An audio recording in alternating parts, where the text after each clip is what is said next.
Benito Juarez, and in Hungary, Kossuth. All of those men, Freemasons, all of them. Is that just chance? Is that just the luck of the dice? I don't think so. The problems that we're seeing now, especially the so-called anti-Americanism, and much of it being fomented, but it's for good reason. America is no longer a place. In my opinion, America has become an idea, and the idea came from the craft of Freemasonry. And that idea is what's moving across the face of the globe, and if you're in power, those ideas are dangerous. And I can understand the Middle Eastern people. The ideas that are being presented in this country, saying, look what happens when you let the common people move and control the government. They don't want any part of that, because then they have to give up the levers of power. And this is going to take a struggle. There is no question about it. But it's starting to move worldwide, and something that happened here. When I look at the key question for me, is this all chance, or was it written on the trestle board? Did the Supreme Architect lay out the plans for the building, first of all, of this country to become the tool to bring freedom, tolerance, and love, and peaceful connection to the rest of the world?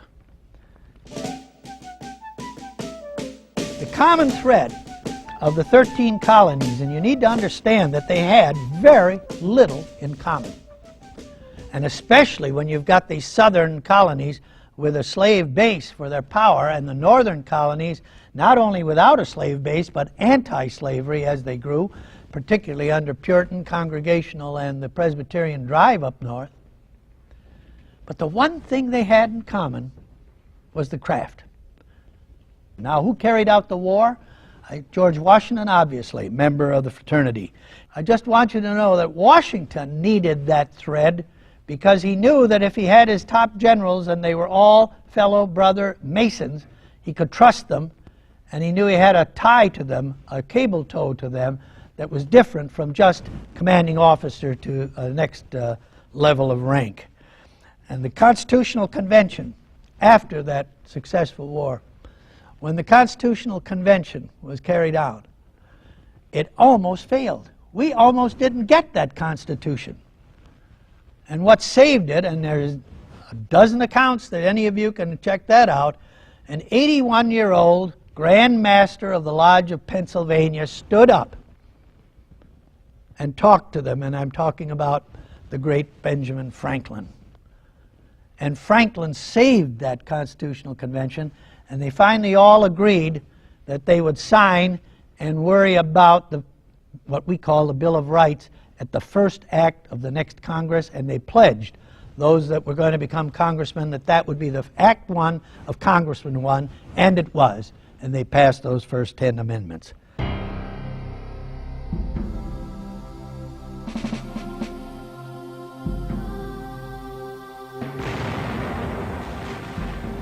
I look at World War II, and for those of you as our guests tonight, who are the names you associate with bringing about the successful conclusion of that war?